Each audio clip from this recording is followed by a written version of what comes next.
dalam naunganmu.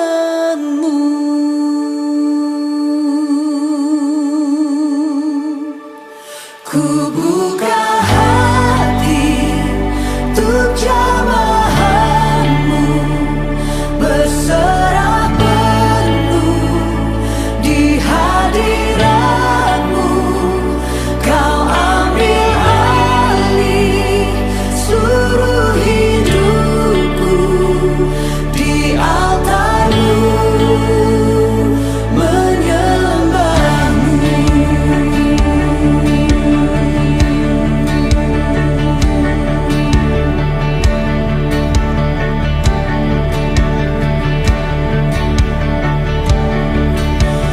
Rohmu yang kudus, pulihkanku. Engkaulah damaiku.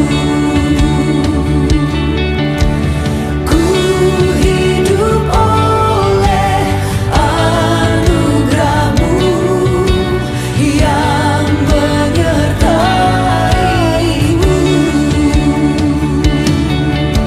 yang menyertai-Ku.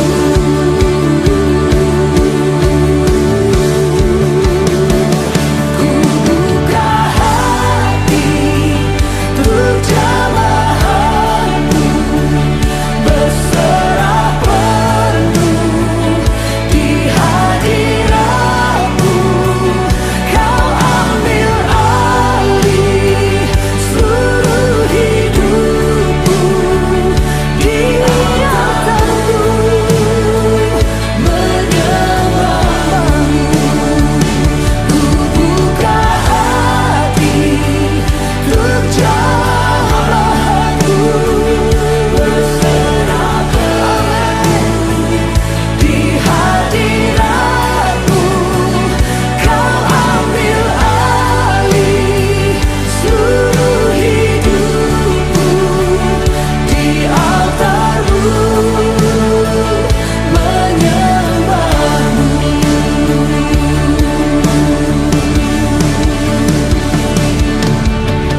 Rohmu yang kudus, pulihkanku.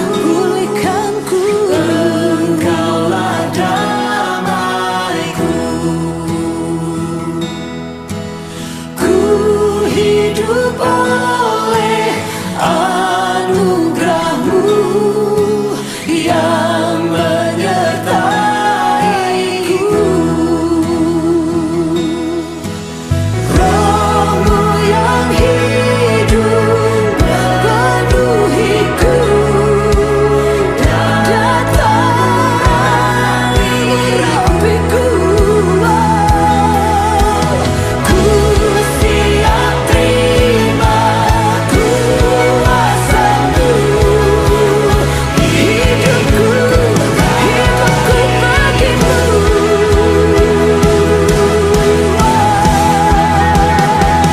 Ku buka hati untuk jamahanmu, berserah penuh di hadiratmu.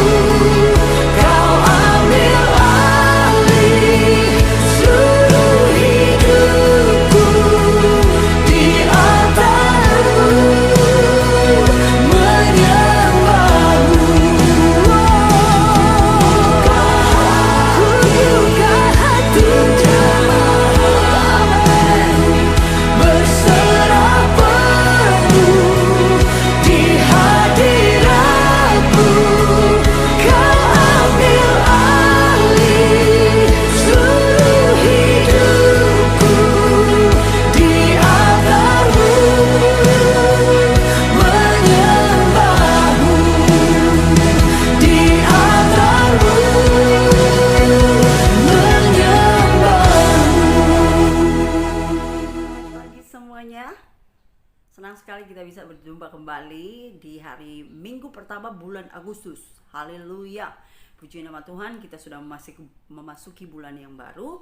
Dan pagi hari ini kita juga berkumpul bersama saudara-saudari seiman mungkin lewat online, saya berkumpul dengan kalian lewat online, dan ada juga dari kalian yang udah berkumpul bersama-sama dan sedang mempersiapkan hati, jiwa dan tubuh mereka untuk menerima kebenaran atau makanan rohani daripada Tuhan. Amin. Dan sebelum kita menerima kebenaran firman Tuhan pagi hari ini, mari kita berdoa. Haleluya. Bapa, di dalam nama Yesus, kami mengucap syukur Tuhan, Engkau Allah yang baik, Allah yang dahsyat, Bapa yang luar biasa dalam kehidupan kami. Terima kasih karena Engkau begitu setia sepanjang bulan yang lalu Tuhan. Engkau sudah memberkati kami, memberikan kami kekuatan, dan pada awal bulan yang baru ini, di minggu pertama bulan yang baru ini, kami mau merayakan kebaikan-Mu, kami mau merayakan kesetiaan dan kasih-Mu dalam kehidupan kami. Bersama dengan saudara-saudari seiman, kami mempersembahkan roh, jiwa, dan tubuh kami ini sebagai persembahan yang sempurna, yang berkenan di hadapan-Mu ya Tuhan. Dan kami mau memfokuskan setiap hati, pikiran, dan tubuh kami ini hanya untuk menerima kebenaran, instruksi, pengajaran, dan juga koreksi yang datang daripada firman-Mu ya Tuhan. Terima kasih Allah Roh Kudus, karena kami tahu kembali Engkau yang akan mengajarkan kami. Engkau sediakan memberikan pengertian kepada pembicara dan juga memberikan hikmat kepada pembicara dan juga para pendengar, dan memberikan pengertian yang besar sehingga kami boleh mengerti apa yang Tuhan inginkan dalam kehidupan kami, sehingga kami boleh layak berjalan di dalam rencana Tuhan. Terima kasih Tuhan, kami persembahkan ibadah ini dari awal, pertengahan, hingga selesainya ya Tuhan. Ke dalam tangan-Mu biarlah rencana-Mu yang terjadi, kerajaan-Mu datang, dan jalan-jalan-Mu saja yang akan diterapkan dalam kehidupan kami. Dan terima kasih Bapa, kami menerima benih yang tidak fana ini, yaitu benih firman Tuhan yang adalah hidup dan yang berkuasa di dalam kehidupan kami. Di dalam satu nama yang luar biasa, kami siap mendengarkan firman yang datang daripada-Mu. Haleluya. Dan semua jemaat yang siap mendengarkan, menerima kebenaran firman Tuhan, sama-sama katakan haleluya. Oke, di bulan Agustus ini juga kita masih tetap dengan seri pengajaran spiritologi atau sifat alami manusia. Kita akan masuk ke dalam pelajaran yang keempat, yaitu tentang roh dan jiwa. Amin. Anda udah siap? Dengan catatan kalau perlu dicatat, karena kembali saya katakan firman ketika ditaburkan, Alkitab berkata bahwa ketika firman itu ditaburkan, respon kita inilah apa kita mau menerima firman itu, mau merenungkannya, mau menanamnya dalam hati kita, dan kita mau melakukannya. Itu bukan terserah Tuhan, tetapi terserah Anda dan saya. Amin. Nah, kita akan mulai.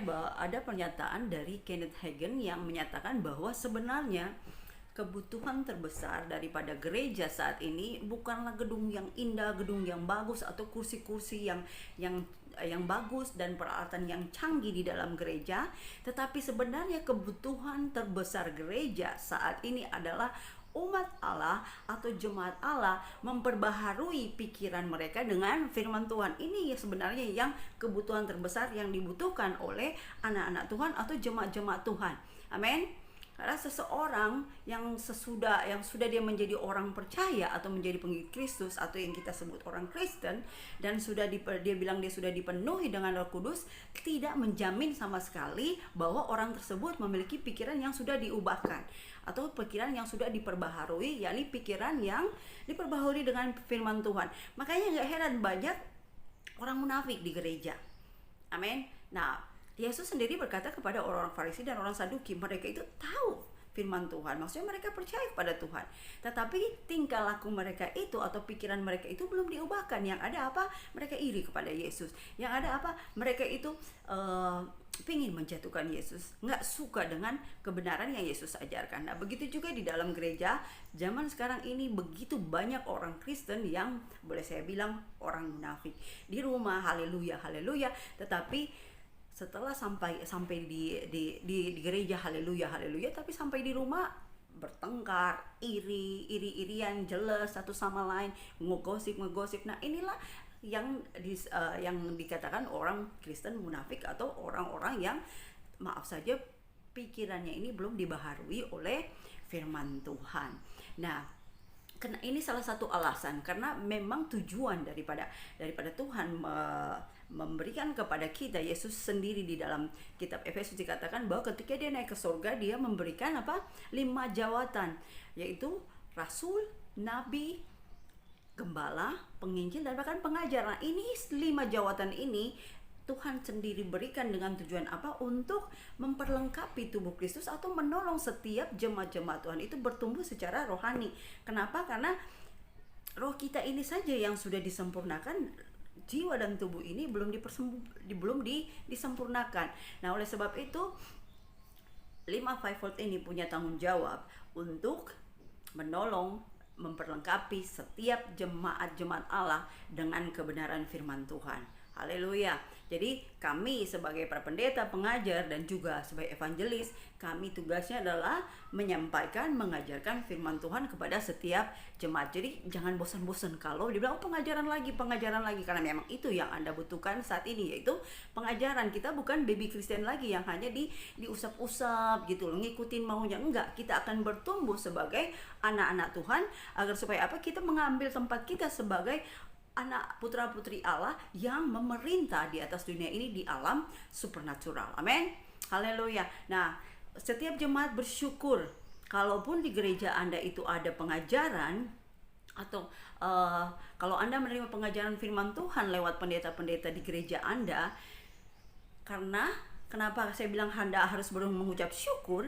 Karena tidak semua gereja memiliki pendeta-pendeta atau pengajar-pengajar yang menolong Anda memperbaharui pikiran kita. Tentu saja kita mengucap syukur untuk setiap pengajar-pengajar yang memang dipanggil atau pendeta-pendeta yang memang dipanggil oleh Tuhan di dalam 5 jawatan ini. Amin. Jadi mereka memang benar-benar dipanggil untuk mengajar. Makanya selalu dibilang ada karunia pengajar, ada karunia untuk bernubuat. Amin. Nah, puji nama Tuhan, di gereja kita ini pun akan semakin banyak lagi pengajar-pengajar yang akan memberikan pengajaran firman Tuhan sehingga jiwa kita ini boleh diubahkan atau ditransformasi dan atau diperbaharui. Amin. Nah, kenapa seperti itu? Karena sekalipun Alkitab dengan jelas menyatakan bahwa sifat alamiah kita adalah apa? Kita ini manusia roh, memiliki jiwa, dan kita tinggal di dalam tubuh menurut 1 Tesalonika 5 ayat 23. Namun sangat sedikit orang percaya yang mempraktekkan sepenuhnya dalam kehidupan sehari-hari. Ini disebabkan karena kurangnya pengertian tentang keberadaan manusia seutuhnya. Nah, dalam kalangan orang percaya, termasuk orang yang nggak percaya juga, kebanyakan orang bingung dan kemudian dia berpikir bahwa roh dan jiwa adalah sama. Tidak ada perbedaan. Dulu sebelum saya mendapatkan pengajaran tentang spiritualogi ini, kalau ditanya pasti saya kan selalu bilang sama, apa bedanya gitu loh. Sedangkan ahli psikolog aja mereka tahu bahwa hanya ada jiwa dan tubuh, nggak pernah ada berbicara tentang roh. Nah, seandainya berbeda pun orang akan mengalami kesulitan bagaimana membedakannya. Amin. Benar nggak? Ketika saya kasih tahu bahwa roh dan jiwa ini itu bisa dibedakan, Anda pasti bilang gimana bedakannya? Nah, makanya kenapa ada pengajaran ini di gereja kita, karena tujuannya untuk membawa kita mengerti bahwa roh dan jiwa kita ini bisa dibedakan atau berbeda. Nah, kalau saya tanyakan pertanyaan ini kepada Anda, apakah menurut Anda, apakah perbedaan antara roh dan jiwa? Mungkin Anda akan berkata dua-duanya sama, atau Anda akan, kebanyakan orang pasti akan ngomong, wah kagak tahu deh, saya nggak tahu.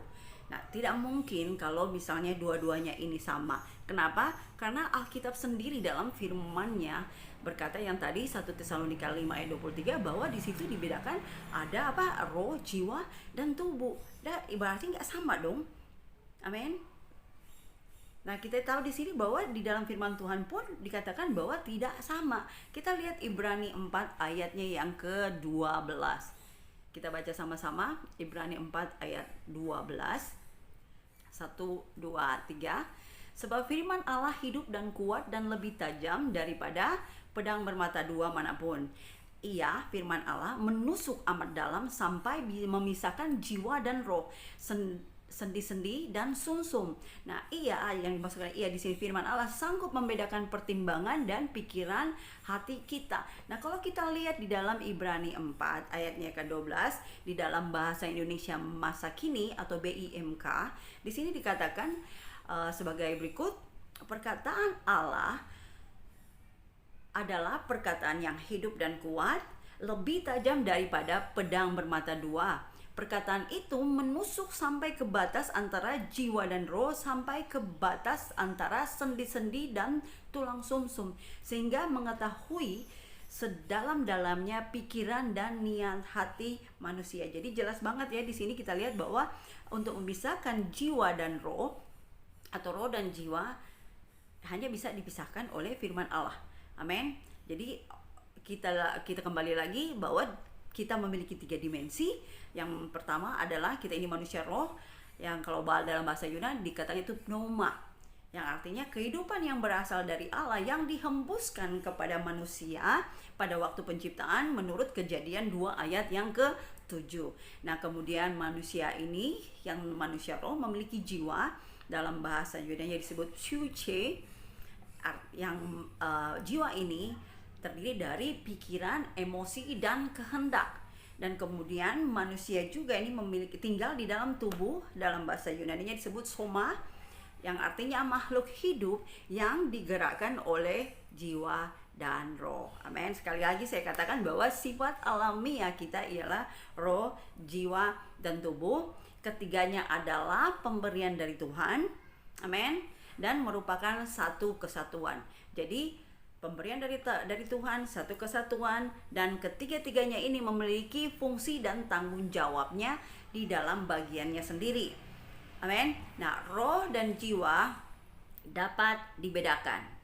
Anda setuju dengan saya? Kita sudah baca firman-Nya, dikatakan bahwa firman Allah bisa membedakan roh dan jiwa, bahkan bisa sampai bisa membedakan antara sumsum, tulang, dan bahkan pikiran dan niat manusia. Nah, dan kemudian roh kita ini memiliki unsur ilahi, berarti dia yang paling tinggi. Kenapa? Karena roh Allah itu tinggal di dalam roh kita. Kita ini dijadikan sempurna di dalam roh kita. Jadi ini deretan yang paling tinggi, yang harusnya dominan di dalam kehidupan kita. Nah, kemudian jiwa memiliki unsur. Setiap ciptaan Tuhan memiliki jiwa. Sebut aja binatang. Binatang itu memiliki jiwa. Sama seperti manusia juga punya jiwa. Jadi dia ada di kategori yang paling rendah. Kenapa dikatakan bahwa manusia ini merupakan ciptaan yang tertinggi? Karena manusia memiliki roh. Amin. Nggak bisa kita disamakan dengan binatang. Jadi stop ngomongin saudara-saudarimu di dalam Tuhan, ngatain dia anjing, babi, atau segala macam yang ada di dalam kebun binatang. Karena jelas sekali di sini bahwa saudara-saudarimu, bahkan suami atau anak-anakmu ini atau istrimu, dia memiliki roh dan dia sekelas dengan Allah, tidak sekelas dengan binatang, karena binatang hanya memiliki jiwa saja. Nah, makanya hal ini itu penting banget diketahui dan dimengerti oleh semua orang percaya. Amin. Nah, kenapa sih harus diketahui dan dipahami atau dimengerti oleh semua orang percaya? Karena kalau Anda dan saya, kita semua ini gagal membedakan antara roh dan jiwa, maka kita ini akan cenderung mengarah atau condong kepada dimensi alamiah yang terendah. Yang tadi saya katakan bahwa dimensi daripada kedagingan atau jiwa, di mana kita ini digerakkan oleh pikiran, perasaan, dan emosi, dan juga kehendak yang belum diperbaharui. Jadi di bagian jiwa. Jadi saya katakan, makanya nggak heran banyak orang Kristen yang munafik. Karena apa? Udah lahir baru, rohnya aja yang lahir baru, tetapi karena jiwanya nggak diperbaharui, jadilah seperti itu, didominasi oleh pikiran, perasaan, dan emosi. Ngomong sedikit aja tersinggung, ya kan? Ngata-ngatain sedikit aja marah, terpanjing. Diinjak kakinya sebentar, cuma nggak sengaja nginjak kakinya, udah langsung dorong orang, mengajak berantem. Ini tipikal dari orang-orang yang didominasi atau beroperasi dengan level kedua, dimensi kedua, yaitu dengan jiwa. Nah, di sini saya akan kasih beberapa contoh di mana kalau kita ini didominasi oleh dimensi yang kedua daripada jiwa, atau kehidupan kita ini didominasi oleh jiwa. Nah, contohnya, ketika Anda memutuskan untuk menikah dengan alasan kebelet kawin lah atau cinta mati lah, kemudian Anda berdoa, Anda beriman, ini pasangan yang tepat, Anda pikir ini sudah pasti jodohmu. Nah, tiba-tiba batal menikah, atau udah menikah dan suami atau istri Anda selingkuh dan meninggalkan Anda. Nah, tentu saja Anda pasti akan merasa panik, malu. Ujung-ujungnya Tuhan yang disalahin. Kenapa Tuhan, nasibku malang sekali? Nah, contoh berikutnya, Anda memutuskan untuk melamar pekerjaan di bidang tertentu. kemudian tidak diterima, gagal, atau Anda datang kemudian Anda datang untuk memutuskan berbisnis, udah nggak ada kerjaan, gue bisnis ini aja deh, udah, atau bisnis itu, bisnis tertentu. Nah, kemudian Anda ikut bisnis, Anda berdoa, Anda yakin bahwa ini bisnis yang pasti akan menguntungkan. Nah, kemudian bisnis tidak jalan, bangkrut. Apa yang Anda alami? Kecewa. Nah, kemudian ujung-ujungnya Tuhan lagi yang disalahkan. Nah, tetapi kalau kita ini berdoa atau mengambil keputusan pada level manusia roh, atau kita ini didominasi oleh manusia roh, itu akan selalu membawa damai. Amin. Kalau Anda didominasi oleh manusia roh, Anda akan selalu dengar sensitif dengan suara Roh Kudus, karena setiap anak-anak Tuhan, setiap anak-anak Allah itu dituntun oleh Roh Kudus, itu kata Alkitab. Nah, tentu saja akan ada ketenangan, juga ada kekuatan, dan juga kesuksesan sudah menunggu kita, kemenangan sudah menunggu kita meskipun banyak tantangan. Tetapi ini bedanya nih, ketika kita mengalami tantangan di dalam setiap pilihan kita, baik itu menikah atau di dalam bisnis atau di dalam pekerjaan Anda, kalau Anda dituntun oleh Roh Kudus, Anda akan siap menghadapinya, karena Anda tahu bahwa ketika ada tantangan, bukan Anda yang akan berjuang. Anda akan berserah kepada Roh Kudus, dan kuasa Tuhanlah yang akan menggerakkan Anda untuk bisa mengatasi setiap masalah yang ada. Dan tentu saja akhirnya Anda akan berakhir dengan bisnis yang sukses, pernikahan yang sukses, bahkan menemukan pasangan yang tepat, dan bahkan juga Anda menikmati pekerjaan-pekerjaan Anda. Amin. Nah, dari dulu kita ini ya, dari masih kecil, bahkan zaman sekarang pun banyak orang tua dari anaknya usia 2 tahun aja sudah mulai bawa anak-anaknya sekolah. Benar, 2 tahun loh anak-anak udah dia ngajarkan untuk berkenalan dengan pengetahuan warna, ya kan, bahasa apalagi. Nah, pendidikan kita semua ini mendapatkan pendidikan formal. Amin. Di SD, dari zaman saya itu langsung ke SD, jarang dari TK. Tapi dari zaman anak-anak zaman sekarang itu mulai dari apa mereka bilang sih, kindergarten, dari apa sih yang paling kecil lah, toddler namanya. Nah, semua ini adalah pendidikan formal, biar kita semua ini nggak bodoh, nggak on. Orang tua kita tuh sekolahkan kita biar kita ini bisa jadi dokter, nanti bisa jadi presiden, pokoknya jadi orang berguna, dan setelah besar nanti tidak mengecewakan orang tua, dan bahkan membawa nama orang tua kita ini menjadi dihormati dengan pendidikan dan kesuksesan yang kita dapatkan setelah kita mengikuti pendidikan formal. Bahkan kita sampai ke lulus kuliah university, masih lanjut lagi selesai S1, S2, S3, kemudian dia ke master, dan kemudian profesor. Nah, ini semua adalah pendidikan formal. Kita semua memiliki semua pengetahuan tentang apa yang dapat kita lihat. Jadi pendidikan formal ini semuanya bertujuan untuk apa? Untuk intelektual manusia, atau untuk jiwa kita ini semakin diperlengkapi. Amin. Tetapi manusia belajar dengan apa yang dia lihat, betul? Kalau dari roh kan nggak ada yang dilihat-lihat dulu. Dari roh itu pasti, kalau firman Tuhan berkata begitu, kita aminin, kita percaya, itu udah ada, kelihatannya nanti. Tetapi pendidikan formal ini bertujuan untuk pengembangan kita, apa yang kita lihat. Waktu SMP kita suka eksperimen, ya kan? Ini campur ini jadi warna ini. Nah, kemudian ada lagi black kodok, kita belah-belah ini. Nah, akhirnya kita tahu isi di dalam kodok, di dalam perut kodok itu seperti apa. Nah, itu pelajaran-pelajaran yang akan membuat kita ini semakin pintar. Anda ingin jadi dokter, Anda akan lagi belajar di biologi IPA, bagian IPA, supaya Anda semakin pintar di dalam bagian tersebut. Nah, manusia tahu soal teknologi, bahkan bisa sampai ke bulan, bahkan bisa membedakan planet mana itu Jupiter, Saturnus, Uranus, mana lagi yang Pluto.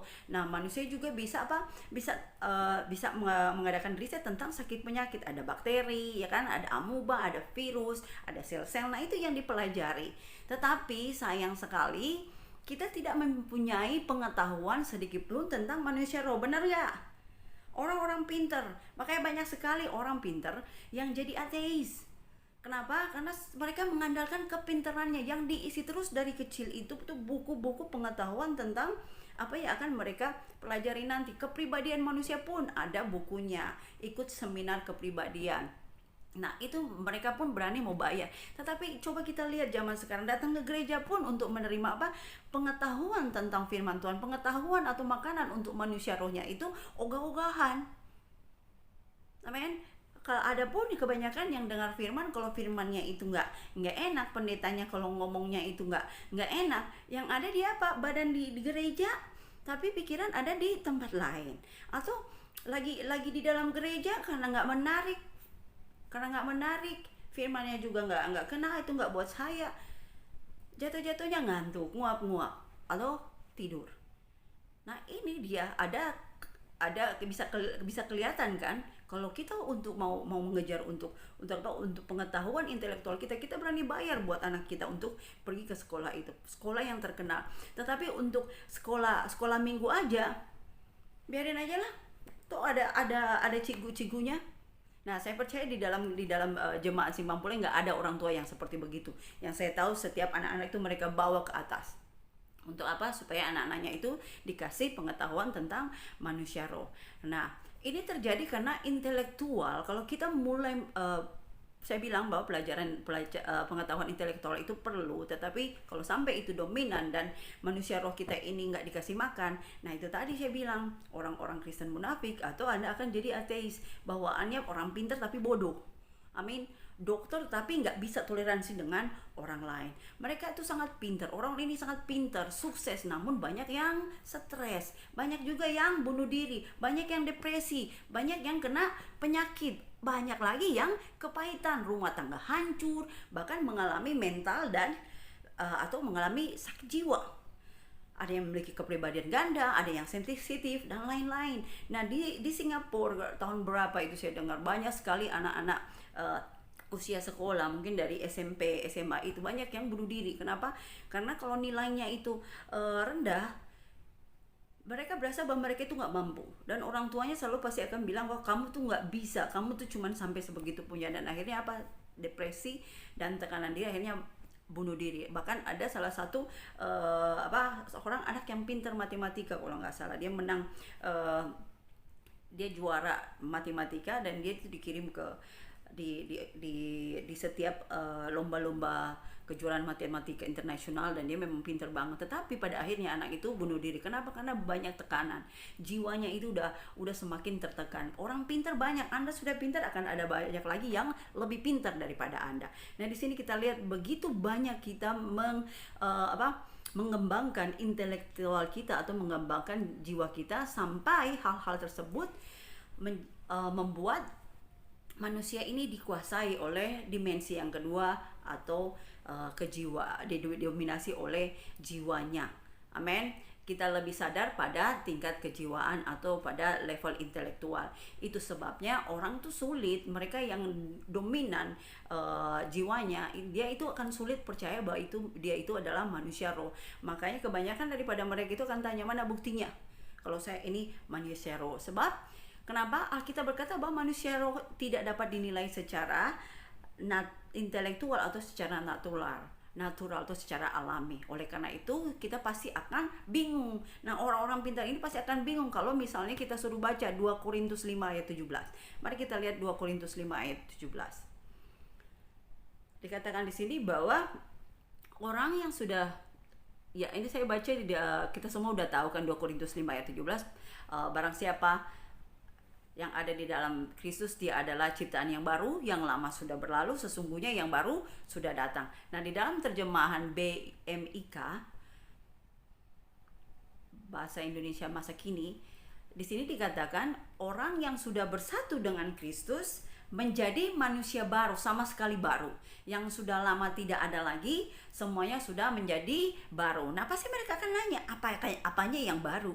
Nah jika kita tidak mengerti bahwa kita memiliki manusia roh, maka jiwamu pasti akan bingung, linglung ketika dikatakan bahwa kamu itu ciptaan baru. Benar nggak sih? Waktu kalian jadi orang Kristen, ketika dikatakan kalian itu ciptaan baru, ada sedikit ciptaan baru. Maksudnya apa yang baru? Penampilan tubuh saya aja masih kurang serasi loh, mata sipit, pendek, cebol, berat badan berlebihan, gendut, tinggi, kurus, ceking, kayak jai langkung. Dan ini dikatakan bahwa saya ini ciptaan baru, sedangkan body aja masih seperti begini, tidak berubah ketika dikatakan lahir baru. Tentu saja pasti ini akan membingungkan. Amen. membuat kita itu frustasi. Kalau kita mikir-mikir terus pasti akan frustasi. Nah, kemungkinan kita ini bingung tetapi menjadi tidak percaya, kemudian tidak percaya dengan ayat yang ada di atas.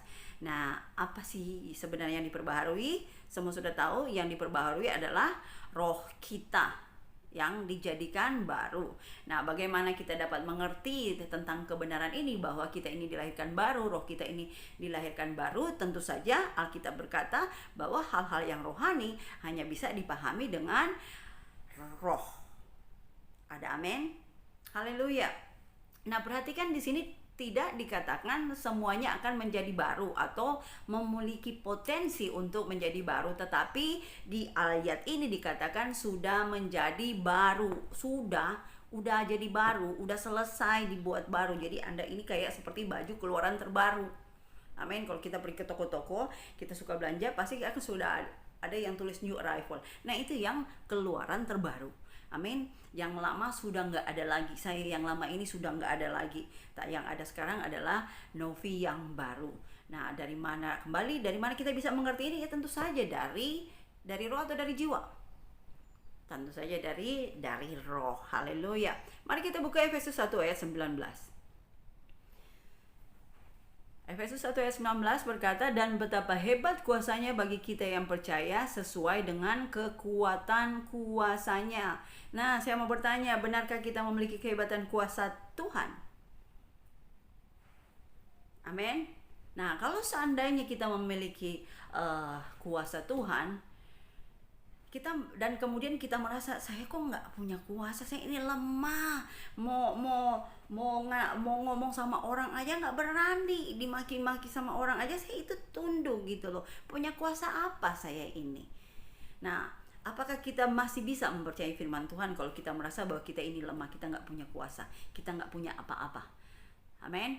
Dari mana kita ini mengetahui kalau kita mempunyai kuasa yang lebih besar daripada kuasa tsunami sekalipun, dari kuasa tenaga listrik, dari kuasa air, bahkan air terjun Niagara, kalau Anda bisa lihat itu bisa bikin ngancurin perahu-perahu yang gede. Kalau bisa taruh di bawah, masuk di dalam air yang jatuh itu pasti akan hancur kapalnya. Nah, kita ini memiliki kuasa yang lebih hebat dari kuasa air tersebut, atau bahkan dari kuasa-kuasa yang di sini dibilang waduh kuasanya hebat luar biasa. Tetapi dikatakan di Alkitab bahwa kita ini memiliki kuasa yang lebih besar daripada kuasa-kuasa tersebut. Nah, bagaimana kita mengetahui kehebatan kuasanya bagi kita? Ya pasti lewat iman dalam manusia roh kita ini. Amin. Haleluya. Nah, kuasa yang dimasukkan di sini mungkin Anda bingung, kuasa apa? Tuhan bilang kok bisa menghentikan hujan? Kok bisa menurunkan hujan? Amin. Terjadi dalam kehidupan Nabi Elia. Dia bisa hentikan hujan, dia bisa menurunkan hujan. Nah, itu juga yang bisa kita lakukan. Tapi semuanya ini tentu saja kalau kita nggak mengerti, akan banyak masalah yang akan terjadi dalam kehidupan kita. Namun kalau kita mengerti, banyak masalah dapat kita selesaikan ketika kita mengerti bahwa sifat alamiah manusia yaitu roh, jiwa, dan tubuh.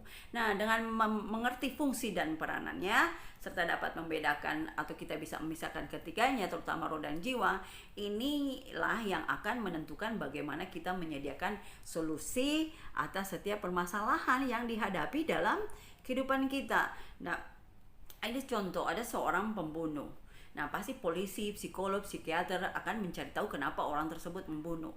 Apa latar belakang pembunuhan tersebut, motivasinya, bagaimana kehidupan orang tersebut, masa kecilnya, trauma apa yang terjadi dalam kehidupannya, kemudian apa yang dilakukan oleh psikolog atau polisi tersebut. Yang mereka lakukan ini adalah memeriksa gejala yang berkisar pada jiwanya, bukan akar permasalahannya. Mereka semua memeriksa, menganalisa, dan mengambil kesimpulan, kemudian orang tersebut, pembunuh tersebut berakhir di penjara. Tetapi penjara belum tentu mengubahkan orang, karena orang yang sama masih dapat melakukan perbuatan yang sama di luar penjara. Benar? Ada yang pembunuh balik lagi membunuh. Amin. Orang pencuri balik lagi mencuri dan masuk penjara lagi. Perampok dia kembali merampok lagi. Itu saya penjara bukan solusinya untuk bisa menghentikan perbuatan-perbuatan dari orang tersebut. Nah, masalahnya adalah orang tersebut Kenapa mereka membunuh, mencuri, merampok? Tentu kita udah tahu, nggak bisa mikir panjang-panjang lagi. Mereka hidup dengan dua dimensi, hanya dikuasai oleh jiwa dan tubuh. Jiwa yang mengarah kepada pikiran, emosi dan kehendak, namun nggak punya roh. Tanpa roh, tidak melibatkan roh.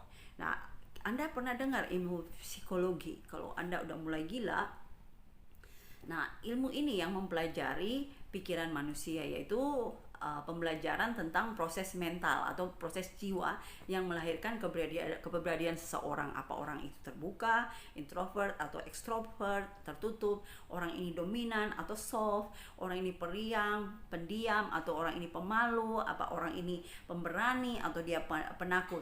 Nah, itu yang dipelajari di dalam ilmu psikologi. Nah, psikiater selain mengerti tentang kejiwaan, mereka juga mempelajari unsur-unsur kimia di dalam tubuh, selain dalam tubuh yang membawa reaksi terhadap kehidupan, gerakan, dan fisik orang tersebut. Dan tentu saja kalau Anda sakit jiwa, Anda dibawa ke psikiater pasti akan memberikan Anda obat-obatan. Dan sementara psikolog kayak seperti konselor mereka tidak bisa memberikan obat, hanya psikiater aja, orang yang ahli yang akan bisa memberikan obat kepada Anda supaya Anda bisa tenang. Nah, kali lalu kita juga punya salah satu jemaat yang masuk ke rumah sakit dan dipulangkan ke Indonesia. Nah, ini dikata bahwa dia itu mengalami gangguan di dalam dimensinya yang kedua, dan yang perlu kita lihat di sini bahwa ketika dia mulai mengalami didominasi oleh hal-hal di dalam kejiwaannya, baik itu negatif atau positif, nah itulah yang akan membawa dia ke akibat yang baik atau akibat yang buruk. Dia akan menjadi lebih pintar di dalam intelektualnya, tetapi kalau dia nggak bisa nahan tekanan-tekanan dalam kehidupannya, maka mentalnya akan terganggu. Ya kan, kita bisa lihat orang depresi, panic attack, trauma, akhirnya orang itu nggak bisa tidur, ada yang disebut bipolar, bahkan yang memiliki gangguan jiwa atau mental disorder, orang yang suka berhalusinasi, sakit yang berkepanjangan, itu semua berlangsung di dalam jiwa atau di daerah intelektual mereka. Semuanya ini pasti akan mempengaruhi cara orang berpikir dan bereaksi. Ini ada di sini, maka iblis tuh suka datang di sini nih, suka datang di main-main di dalam area jiwa kita ini. Contohnya, kamu bilang saya nggak berguna, saya mau mati aja, dan ini pasti akan melahirkan sikap yang pasti akan jadi lemah. Roh Anda itu lemah kalau Anda bilang begini, saya nggak sanggup lagi, saya ini mau mati aja. Itu berarti bahwa manusia rohmu ini lemah, dan dimensi keduamu itulah yang menguasai Anda. Benar, perasaan, emosimu, kehendakmu. Ada orang mau bunuh diri, itu dikuasai oleh kehendakmu. Jadi hati-hati ketika Anda mulai ada ciri-ciri ketika Anda dagangan nggak laku langsung marah, langsung turun. Bahwa kenapa? Bahwa level dimensi rohanimu ini yang harus menuntun Anda, bukan dari rohani Anda, jiwa Anda yang menuntun Anda. Orang berpikir bahwa ini adalah roh, tetapi sebenarnya ini ada di jiwa yang kacau. Orang kalau bingung, jiwanya kacau, ya seperti itu, ngaco jadinya. Orang ngomong apa, dia bilang kamu ngomongin saya. Jadi orang bilang parno, betul? Nah, banyak sekali para pecandu narkoba. Saya dulu ngalamin ketika saya mengkonsumsi narkoba. Dan seperti itu, parno. Kenapa? Obat itu mempengaruhi jiwa saya. Saya lihat orang terbang, saya bisa lihat mata orang itu bisa bola matanya itu jatuh. Kenapa? Karena ini sudah diambil alih oleh obat tersebut yang membuat jiwa saya ini tuh udah error. Dan memang pada waktu itu roh saya ini memang lagi dibawa, belum mengenal Tuhan sama sekali. Tetapi puji Tuhan ya, buat para psikolog, para psikiater, mereka ini mencoba untuk menolong. Namun kedua ilmu tersebut hanya bekerja pada level jiwa dan tubuh. Jadi mereka tidak memasuki unsur roh manusia. Dari kesimpulannya kita bisa lihat bahwa roh dan jiwa terjalin begitu sangat erat, membuat kedua-duanya ini sulit untuk dibedakan secara awam. Yang bisa membedakan atau tahu cara membedakannya hanya Bapa kita di surga atau Sang Penciptanya, karena Dia yang menciptakan kita, tentu saja Dia tahu dan Dia bisa membeda-bedakan kita seperti yang dikatakan oleh firman Tuhan. Nah, bagaimana caranya membedakan roh dan jiwa ini? Ya tadi kita udah baca, kita harus membedakan keduanya ialah bergaul erat dengan firman Tuhan. Itu satu-satunya kunci buat kita untuk bisa apa? Bisa membedakan perbuatan roh, mana perbuatan dari jiwa. Mana keputusan yang berasal daripada intelektual kita, mana keputusan yang kita ambil ketika kita ini mengizinkan Roh Kudus itu mengambil alih dan memberikan keputusan di dalam setiap putusan-putusan yang penting yang kita mau ambil dalam kehidupan kita. Jadi ini akan, kalau kita bergaul dengan firman Allah, ini pasti akan melatih kepekaan kita untuk membedakan antara jiwa dan roh dan membuat kehidupan kekristenan kita ini menjadi lebih peka. Siapa di sini yang mau kehidupan kekristenan itu lebih sensitif, lebih peka akan tuntunan roh? Amin. Saya rasa semua mau. Haleluya. Dan syaratnya hanya firman Allah yang sanggup membedakan dan memisahkannya. Amin. Nah, kita lihat di sini bahwa pengetahuan alamiah itu masuk di jiwa. Anda baca buku, Anda pintarnya di sini. Betul? Bisa dipelajari, bisa dianalisa, dan bisa dimengerti. Cara bikin kue, saya lagi belajar cara bikin kue, dan itu saya jadi pintarnya di sini. Nah, kalau pengetahuan roh itu masuknya di roh kita. Anda baca firman Tuhan, satu waktu ketika Anda dalam keadaan kebingungan, apa yang kita baca dalam firman Tuhan itu akhirnya keluar. Allahku akan mencukupi segala kebutuhanku. Tuhanlah kekuatan dan mazmurku. Allah ada di pihakku. Siapa lawanku? Tidak ada. Nah itu ketika walaupun Anda baca Alkitab nggak mengerti, tetapi Anda sedang mengkasih deposit. Kalau sama kayak kita masukin uang ke bank. Nah, bank itu jadi penuh. Di saat kita lagi kekurangan uang, kita tarik. Begitu juga dengan firman Tuhan. Waktu Anda baca firman Tuhan, Anda sedang mendeposit firman itu di dalam hati Anda, dan ketika ada keadaan emergensi atau darurat, nah di situ firman Tuhan itu sendiri pun akhirnya keluar. Amin. Nah, kalau kita tidak bergaul erat dengan firman Allah, udah pasti kita akan lebih mengarah kepada tingkat yang lebih rendah. Udah pastilah Anda itu berantem, Anda itu mulai iri, udah pasti Anda itu udah nggak ngisi firman Tuhan, atau ketika ada firman Tuhan ngomong, Anda nggak mau taat. Anda lebih suka jiwa Anda yang memerintah. Dan kemudian kehidupan dan jiwa Anda ini, kalau Anda mau turuti kehendak Anda dan emosi serta perasaan Anda, ini semuanya lebih condong kepada panca indera, betul? Dan panca indera semua itu ada di tubuh. Tetapi ini dimulai dari sini dulu. Mari kita lihat 1 Korintus 2 ayat 14. 1 Korintus 2 ayat 14. Tetapi manusia duniawi tidak menerima apa yang berasal dari roh Allah, karena hal itu baginya adalah suatu kebodohan, dan ia tidak dapat memahaminya, sebab hal itu hanya dapat dinilai secara rohani. Tetapi manusia rohani, ayat 15, tetapi manusia rohani menilai segala sesuatu, tetapi ia sendiri tidak dinilai oleh orang lain. Jadi mari kita bagikan di sini. Manusia duniawi yaitu berbicara tentang manusia yang dikuasai oleh jiwanya atau dimensi yang kedua. Nah, manusia duniawi kita ini dididik secara duniawi tentu aja, dan kemudian berpikir secara duniawi. Kita dapat pengajaran orang pukul kamu balas. Nah, itu cara duniawi. Tetapi cara rohani atau cara Tuhan, orang pukul kamu, doakan dia.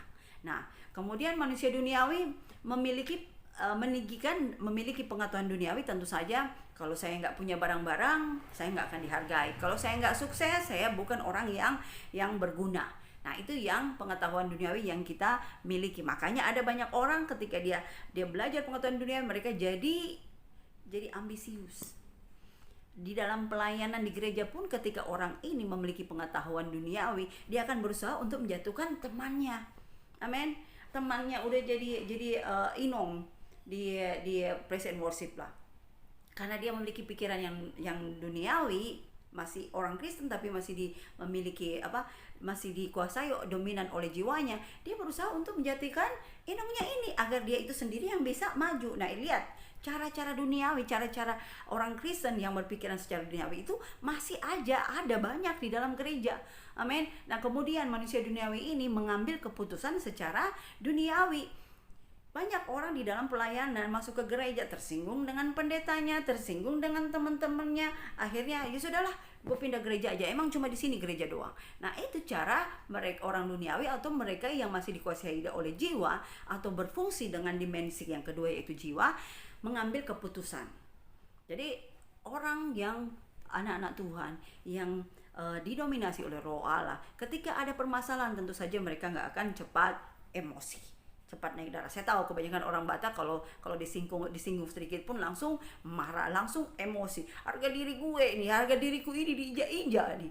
Mau taruh di mana lagi mukaku, dia ngomong itu banyak marah-marah depan banyak orang. Mukaku kok taruh di mana nih? Disumpetin aja, mau diumpetin pun nggak tahu mau diumpetin di mana. Nah, itu cara orang yang masih didominasi. Dan kemudian manusia duniawi atau yang masih didominasi oleh jiwa, mereka ini terlatih untuk berpikir, bereaksi, bertindak, meresponi segala sesuatu berdasarkan panca indera. Dapat dilihat, dapat dirasa, dijamah, dicium, diraba, dan bahkan dari luar pun mereka ini semuanya lebih sigap dengan panca indera mereka. Ketika dengar orang teriak ada kebakaran, langsung lari.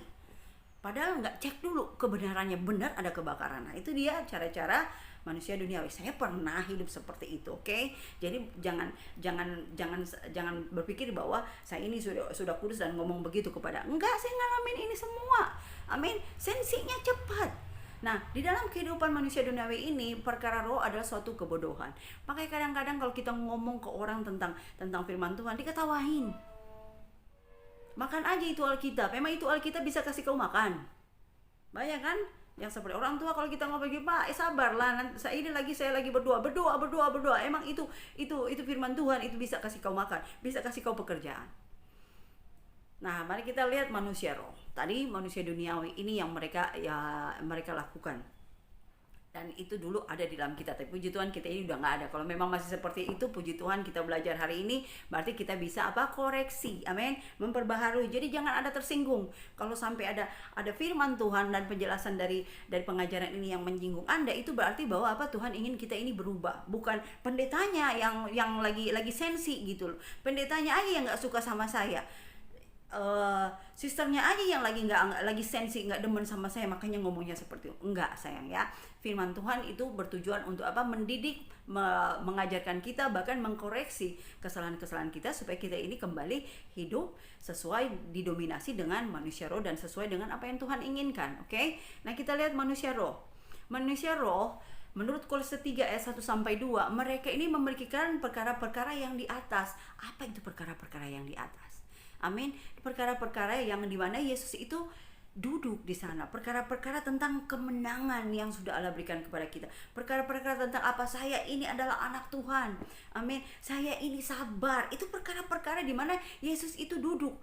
Yesus adalah Allah dan Tuhan kita itu adalah kasih. Jadi perkara-perkara kasih yang kita pikirkan.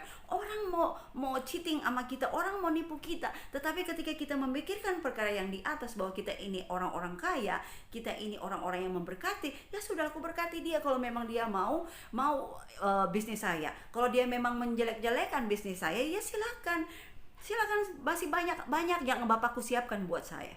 Oke, dan kemudian manusia yang didominasi oleh rohnya, mereka meninggikan perkara-perkara roh. Amin. Jadi kalau cuman untuk selisih 1.000, 2 ringgit, 3 ringgit, nggak masalah. Orang-orang yang didominasi dengan roh, ya udah, anggap aja aku kasih kau itu bonus lebihnya kalau daripada kita itu berantem. Nah, kemudian manusia yang didominasi oleh roh itu mereka menggunakan hikmat yang dari atas. Amin. Hikmat yang datang daripada Tuhan, bisa melihat cara pandang masalah itu dari hikmatnya Tuhan. Ketika kita melihat masalah bahwa teman kita ini dia itu tidak adil sama orang lain. Nah, firman Tuhan berkata kepada kita bahwa tegurlah dia kalau memang dia itu tidak adil atau dia itu melakukan sesuatu yang tidak benar. Kita tegur dengan saudaraku, mungkin maaf kalau memang ini akan menyinggung kamu, tetapi firman Tuhan bilang kalau saya ini kita sama-sama saudari seiman atau saudara seiman, saya akan kasih tahu bahwa ini firman yang mengatakan kalau saudaramu salah, tegur. Nah, ini saya hanya menjalankan apa yang dikatakan oleh firman Tuhan. Anda mau dengar atau mau enggak, ya kalau enggak suka balikin ke saya. Mau dengar, ya terima kasih. Nah, itu cara kita manusia roh yang menggunakan hikmat yang dari atas. Kemudian mengambil keputusan berdasarkan tuntunan roh Allah. Nah, kita bisa lihat ketika kita dihadapkan untuk, contohnya, inikah bisnis yang datang daripada Tuhan? Di sini tuh udah ingin ia ambil. Ingat, Anda tidak didominasi oleh perasaan dan emosi. Tetapi ketika Anda merasa ada damai di sini, ada sukacita di sini, nah itu ada tuntunan dari Roh Kudus dan kemudian kita mengambil keputusan. Oke, sekalipun saya lihat ini bisnisnya nggak terlalu gede untungnya, tetapi saya punya damai daripada ketika orang bilang ikut bisnis ini dapat 100% dalam satu bulan dan kemudian di sini nih udah dimasukin ikut aja. Nah, hati-hati karena kita nggak dituntun oleh mengambil keputusan yang didasarkan oleh emosi atau perasaan. Amin. Atau apalagi keinginan kita mau nikahin dia, pokoknya dia nggak mau yang lain. Jadi kita itu dituntun dengan atau mengambil keputusan dengan kehendak kita, di mana kita tidak bertanya kepada Allah yang tinggal di dalam kita dan Roh Kudusnya yang sudah ditaruh di dalam kita ini untuk menolong kita mengambil keputusan. Nah, berikutnya, manusia yang didominasi oleh roh atau manusia roh sanggup menilai segala sesuatu dari roh. Nah, sanggup menilai segala sesuatu dari roh. Ada nggak kadang-kadang kita ketemu orang kok tiba-tiba saya nggak suka sama orang itu, kenapa ya? Baru ketemu tapi nggak suka. Nah, itu roh kita, Roh Kudus memberikan kita ini karunia membedakan roh. Jadi kita bisa tahu bahwa orang ini baik atau orang ini jahat. Kenapa? Karena roh mereka berbeda dengan roh kita. Makanya ketika mereka kita cuman ketemu begitu aja, udah hawanya itu udah lain. Oleh sebab itu kita diperingatkan oleh Roh Kudus bahwa kita ini bisa sanggup menilai. Nah, bisnis ini bagus atau tidak, Roh Kudus akan kasih kita roh yang bisa membedakan mana yang baik atau bisa ada karunia Roh Kudus dikatakan kata-kata hikmat atau pengetahuan yang akan diberikan kepada kita. Kemudian kita ini manusia roh tentu saja memiliki panca indera rohani yang lebih tajam dari panca indera tubuh. Biasanya di orang dunia suka bilang itu panca indera yang keenam. Dia bisa melihat hal-hal yang nggak bisa dilihat oleh orang lain. Nah, kita ini semua bisa. Kenapa? Karena kita punya panca indera rohani, yaitu Roh Kudus yang tahu segala sesuatu. Roh Kudus akan memberitahukan kepada kita, bahkan memberitahukan kepada kita hal-hal yang nggak kita pahami sekalipun. Makanya kalau orang lain punya indera keenam, jangan bilang, kamu enak ya, kamu tuh beruntung banget ya punya indera keenam. Kamu sendiri sebagai anak Tuhan punya indera yang lebih sempurna daripada indera keenam, indera ketujuh atau indera kedelapan.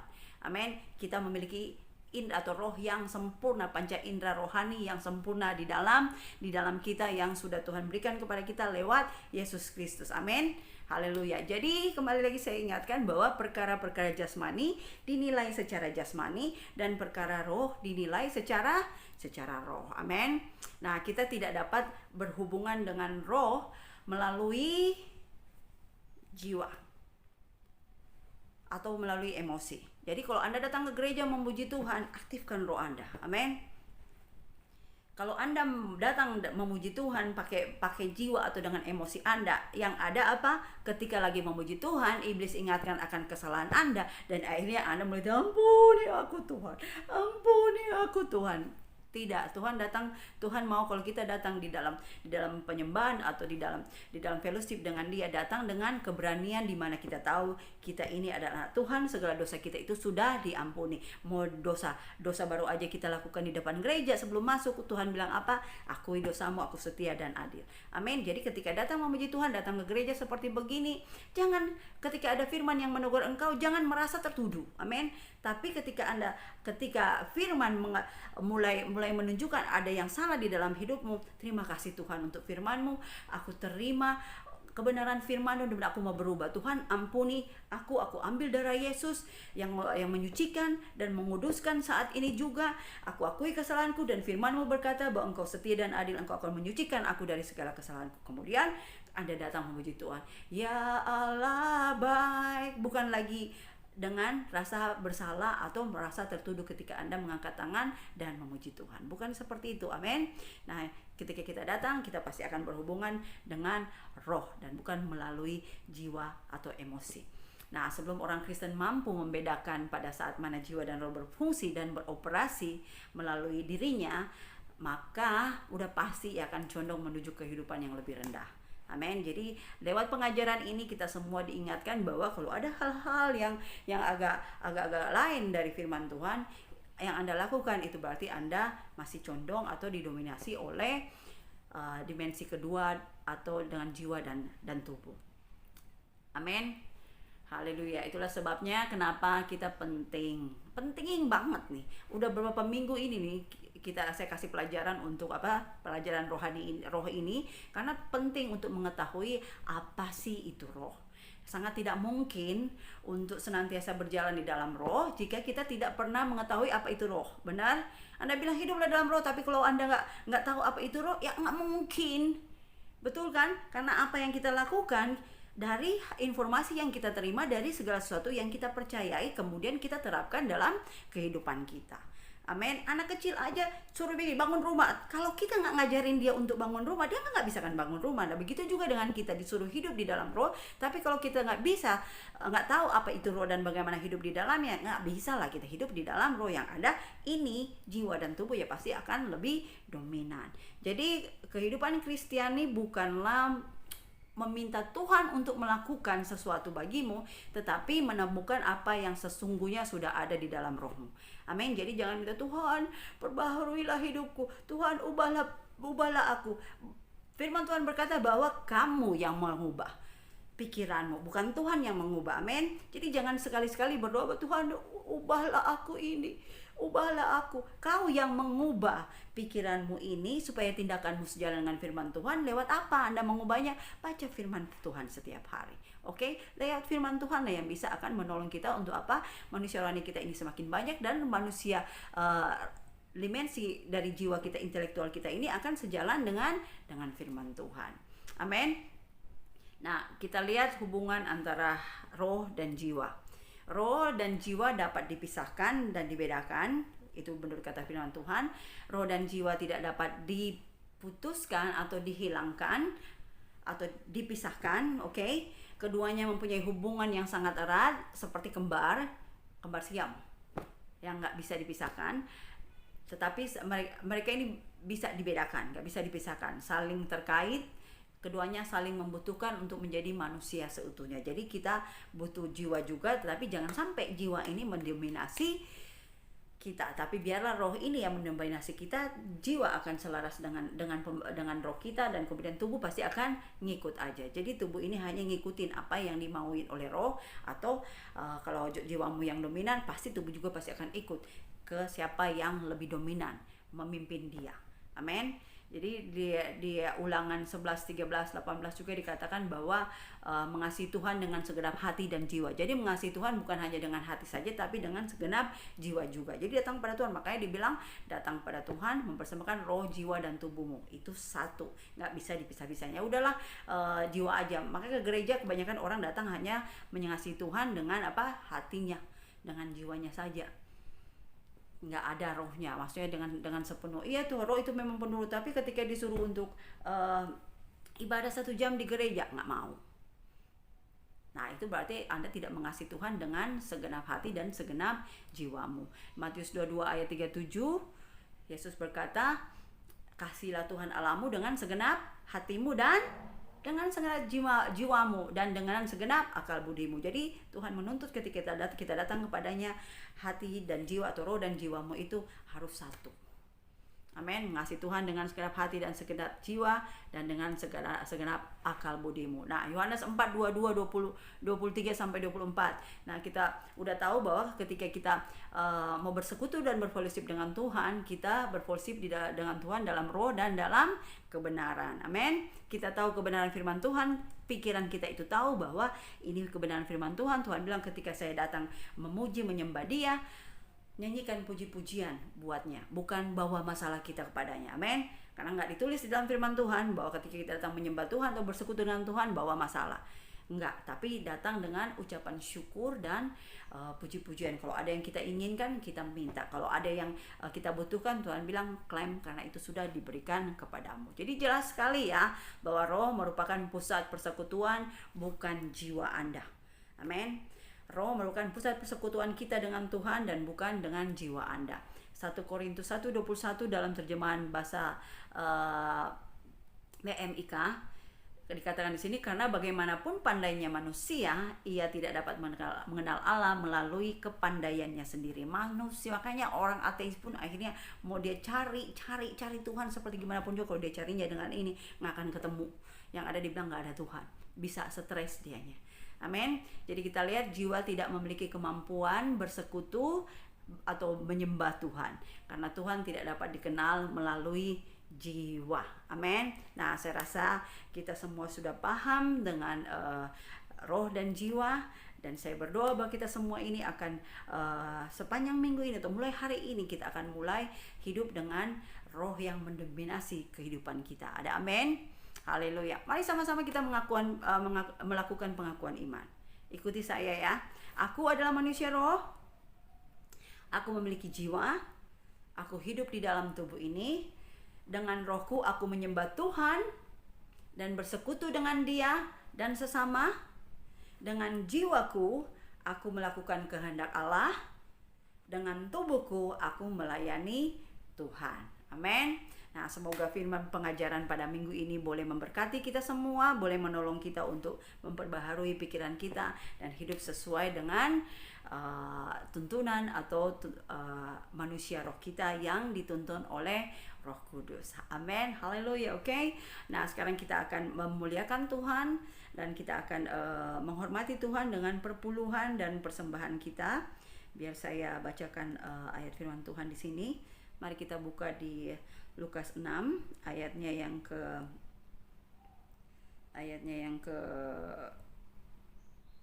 38. Tapi saya suka kita baca dari 36 dulu. Oke. Saya akan bacakan dari versi Alkitab Mudah Dibaca atau AMD. Nah, Lukas 6 ayat 36 dikatakan di sini, tunjukkanlah kasih dan bermurah hatilah, sama seperti Bapamu memberikan kasih dan bermurah hati. Kita lanjut ke ayat 38. Berikanlah kepada orang lain dan kamu akan menerima, kamu akan diberi banyak. Itu akan diberikan ke tanganmu lebih daripada yang dapat kamu pegang. Kamu akan diberi begitu banyak sampai tumpah ke pangkuanmu. Nah, bagaimana caramu memberi kepada orang lain, demikian juga cara Allah memberi kepadamu. Amin. Jadi di sini kembali firman Tuhan katakan, ketika kita memberi, berilah dengan murah hati. Bagaimana cara kita memberi, Tuhan pun akan mengembalikannya kepada kita. Ada yang bilang ketika kau memberi sedikit, Alkitab berkata ketika engkau memberikan sedikit, itu pun akan diukurkan sesuai dengan takaran yang kamu pakai.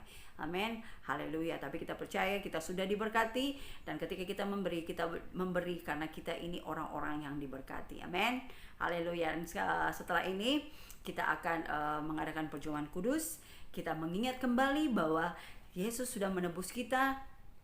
Roh kita ini sudah dijadikan baru. Amin. Mari persiapkan elemen-elemen dari perjamuan kudus kita atau komuni kita, dan kita akan semeja dengan Tuhan. Tapi sebelum kita semeja dengan Tuhan yang akan dipimpin oleh Inong Mantiana, mari kita berdoa. Terima kasih untuk kebenaran pengajaran firman Tuhan pada pagi hari ini. Tuhan, terima kasih bahwa di mana kami kembali diingatkan untuk memperbaharui jiwa kami ini dengan firman Tuhan, memperbaharui jiwa kami ini supaya hidup kami ini lebih didominasi oleh roh yang adalah Engkau, roh kami yang ilahi yang sudah Kau berikan, bahkan Kau jadikan baru ketika kami menerima Yesus sebagai Tuhan dan Juru Selamat. Aku berdoa Tuhan, biar jemaat-jemaat-Mu sepanjang bulan Agustus ini mereka akan semakin hidup di dalam takut akan Engkau, hidup semakin dekat mencari Engkau, mencari kerajaan Allah dan segala kebenarannya, dan hidup di dalam fellowship dengan firman-Mu dan dengan Roh Kudus-Mu setiap pagi, setiap hari, di mana ketika mereka membuka firman Tuhan, mereka memberi makan makanan rohani, sehingga sepanjang perjalanan mereka dari hari ke hari, minggu-minggu, dan bahkan sepanjang bulan ini mereka itu dituntun dan dituntun oleh kebenaran, oleh Roh-Mu, dan mereka akan berhasil sepanjang bulan ini karena mereka taat kepada kebenaran firman-Mu, dan mereka mengubah pikiran mereka, jiwa mereka, intelektual mereka ini sesuai dengan firman-Mu, dan tubuh mereka ini pun pasti akan mengikuti kemana Roh Tuhan akan menuntun mereka. Tuhan, terima kasih buat jemaat yang Engkau kasih ini ya Tuhan. Terima kasih kasih karena setiap hari bahkan setiap minggu Kau berikan mereka makanan-makanan rohani untuk bisa memperkuat mereka, bahkan menolong mereka untuk bertumbuh semakin besar lagi di dalam iman percaya mereka kepadamu, di dalam kasih mereka kepada Engkau ya Tuhan. Dan Tuhan, aku berdoa biarlah Kau sendiri menjaga mereka dimanapun mereka berada. Aku berdoa mengucap syukur buat jemaatmu ini, dari yang terkecil sampai pun yang tertua Tuhan. Tanganmu yang kuat akan senantiasa memegang mereka, melindungi, memelihara, bahkan menolong mereka, bahkan berikan hikmat kepada mereka di dalam setiap bisnis, dalam area kehidupan mereka ya Tuhan, sepanjang bulan ini. Terima kasih Tuhan. Dan tak lupa aku berdoa buat mereka yang mau mengembalikan perpuluhan dan persembahan. Tuhan, terima kasih karena takaran yang mereka berikan itu akan Tuhan kembalikan kepada mereka berlipat ganda, digoncangkan, bahkan melimpah ruah akan Tuhan berikan, akan orang-orang berikan di dalam bisnis mereka, di dalam pekerjaan mereka, di dalam urusan-urusan sekolah mereka, dan bahkan di dalam segala sesuatu yang mereka kerjakan dengan tangan mereka. Segala sesuatunya ini akan Tuhan jadikan berhasil, karena mereka adalah orang-orang yang menang, orang-orang yang diberkati, dan orang-orang yang akan memberkati orang lain dengan apa yang Tuhan percayakan kepada mereka. Terima kasih Tuhan. Sebentar lagi kami akan semeja dengan Engkau. Biarlah kami memakan tubuh dan darah Yesus, mengingat bahwa tubuh kami disucikan, dikuduskan oleh darah Yesus, dan kami memiliki perjanjian yang kudus, perjanjian yang kekal di dalam anakmu Yesus Kristus. Ketika kami memakan dan meminum tubuh dan darah Yesus itu, tubuh kami akan dikuatkan, bahkan kami semakin kuat lagi dalam Engkau, karena darah Yesus sendiri akan melindungi kami, memproteksi kami dari segala rencana si jahat, daripada iblis, daripada segala bentuk-bentuk pekerjaan-pekerjaan iblis yang akan mencoba mencelakai jemaat-jemaat-Mu. Terima kasih Tuhan, kami terima tubuh dan darah Yesus ini dengan ucapan syukur di dalam nama Yesus. Haleluya, amin. Oke, saya persilakan Inong Mantiana untuk memimpin perjamuan kudus kita. Oke, selamat hari Minggu. Tuhan Yesus memberkati dan sampai jumpa lagi. God bless you all. Baiklah saudara, saat ini kita akan semeja dengan Tuhan. Mari kita bersatu hati di dalam doa. Bapa, terima kasih buat penyertaan Tuhan. Dan saat ini Tuhan Yesus, kami sudah mendengarkan sebagian daripada firman Tuhan, dan kami percaya Tuhan Yesus itu menjadi rema bagi setiap kehidupan kami. Bapa yang baik, saat ini kami siapkan hati kami untuk semeja dengan Tuhan. Mari Bapa berkati roti dan anggur ini, supaya Tuhan Yesus menjadi kekuatan, kesehatan bagi tubuh, jasmani dan rohani kami, untuk memuji dan memuliakan nama Tuhan. Haleluya, amin. Dan saat ini saudaraku, saya akan bacakan firman Tuhan untuk kita semua yang diambil dari 1 Korintus 11 ayat 23. Sebab apa yang telah kuteruskan kepadamu telah aku terima dari Tuhan, yaitu bahwa Tuhan Yesus pada malam waktu Ia diserahkan mengambil roti. Mari kita ambil roti yang di hadapan kita sambil kita angkat tinggi lebih dari keberadaan kita. Haleluya. Dan sesudah itu Ia mengucap syukur atasnya. Ia memecah-mecahkannya dan berkata, inilah tubuhku yang diserahkan bagi kamu. Berbuatlah ini menjadi peringatan akan aku. Mari kita makan roti yang di tangan kita sambil mengucap syukur dalam nama Tuhan Yesus.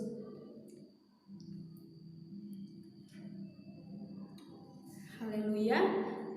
Demikian juga Ia mengambil cawan. Mari kita ambil cawan yang di hadapan kita sambil kita angkat tinggi lebih dari keberadaan kita. Sesudah makan, lalu berkata, cawan ini adalah perjanjian baru yang dimateraikan oleh darahku. Perbuatlah ini setiap kali kamu meminumnya menjadi peringatan akan aku. Mari kita minum anggur yang di tangan kita sambil mengucap syukur dalam nama Tuhan Yesus.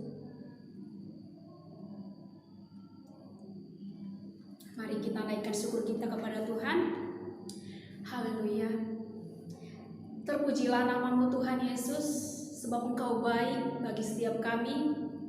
Sebab Tuhan sudah merelakan darah Yesus tercurah di kayu salib untuk setiap kami Tuhan Yesus, untuk melayakkan setiap kami Bapa, untuk membenarkan setiap kami Tuhan Yesus. Kami percaya Bapa, kasih-Mu besar bagi setiap kami, dan setelah kami menikmati Tuhan Yesus darah dan anggur yang Tuhan sudah sediakan bagi kami itu menjadi Tuhan Yesus satu keyakinan bagi kami Tuhan Yesus, bahwasanya kehidupan yang berkemenangan sudah kami terima daripada Tuhan. Terima kasih Tuhan Yesus, kami percaya Bapa, hidup kami tidak Tuhan Yesus melebihi dari apapun karena Tuhan yang memberkati kami. Terpujilah namamu Tuhan Yesus, sekarang, esok, dan sampai selama-lamanya. Haleluya, amin.